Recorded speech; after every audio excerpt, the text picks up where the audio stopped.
हे टीका मोठ्या दृश्यांकडे जातोय आणि ही दृश्य पुण्यामधून आपल्याला पाहायला मिळतात। निषेधाचं आंदोलन सुरू आहे। तरुणाईवरील अमानुष हल्ल्याचा निषेध केला जातोय पुण्यामध्ये। आणि पुण्यामध्ये काँग्रेसकडून हे आंदोलन केले जात आहे। रस्त्यापासून संसदेपर्यंत अशा प्रकारे ही आंदोलनाची धार आता पाहायला मिळते। प्रशांत जगताप या आंदोलनाच्या नेतृत्वात सध्या पुढे उभे आहेत। हातात काळा झेंडा घेतलेला प्रशांत जगताप यांच्या हातामध्ये दिसतोय।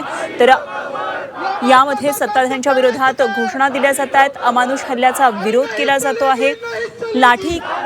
लाठीकाठ्यांनी जी विद्यार्थ्यांना अमानुष मारहाण केलेली होती त्याचा निषेध काँग्रेसकडून केला जातोय। पुण्यामध्ये सध्या हे आंदोलन सुरू आहे। निलेश खरवरे यांचे पुण्यातले प्रतिनिधी आपल्याबरोबर जोडले गेलेत। आणखी आंदोलनाविषयी आणखी सविस्तर तपशील जाणून घेऊया। निलेश, काँग्रेसकडून आंदोलन पुण्यामध्ये केले जाते। गेल्या काही दिवसांपासून काँग्रेस सातत्याने आंदोलन करते। आता लाठी हल्ल्याचा निषेध केला जातोय।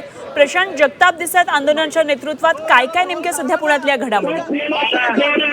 खरंच आपण बघितलं तर दिल्लीतल्या आंदोलनानंतर आता राष्ट्रवादी असेल किंवा काँग्रेस असेल आता या आंदोलनामध्ये उतरताना आपल्याला पाहायला मिळत आहे। तर प्रत्येक ठिकाणी शहरामध्ये आता काँग्रेसकडून हे आंदोलन सुरू होताना पाहायला मिळते। पुण्यातील राजभवनच्या समोर या ठिकाणी आता आंदोलन जे आहे त्या काँग्रेसच्या कार्यकर्त्यांनी या ठिकाणी सुरू केलेलं आहे। विशेष म्हणजे काल ज्या पद्धतीने लाठीचार्ज झाला होता त्याचे फ्लेक्स जे आहेत ते आता या आंदोलनामध्ये दाखवून या ठिकाणी जो विद्यार्थ्यांवर लाठीचार्ज करण्यात आलेला आहे त्याचा निषेध बोलून या ठिकाणी आता काँग्रेसकडून या ठिकाणी आंदोलन सुरू असल्याचं आपल्याला पाहायला मिळत आहे। एवढेच नव्हे तर सरकार ज्या पद्धतीने दखलचाल करत आहे किंवा कुठल्याही प्रकारची ऍक्शन घेतली जात नाहीये। धर्मेंद्र प्रधान यांचा राजीनामा अजूनही घेतला नाहीये। एवढंच नव्हे तर काल जे अनुमतपणे विद्यार्थ्यांवर जो लाठीचार्ज करण्यात आलेला आहे त्याच्या निषेधार्थ आता या ठिकाणी काँग्रेसकडून काळ्या झेंडे दाखवत या ठिकाणी निषेध व्यक्त केला जातो। एवढंच नव्हे तर मोदी यांचाही राजीनामा झाला पाहिजे, धर्मेंद्र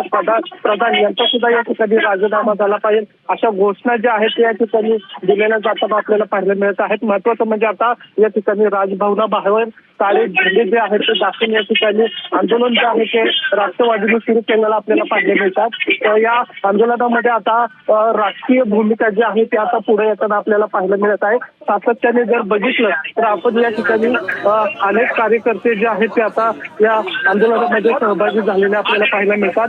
महत्वाचं म्हणजे आता या ठिकाणी आंदोलकांकडून जे आहे ते काळे फीत जे आहेत ते काढून दे रे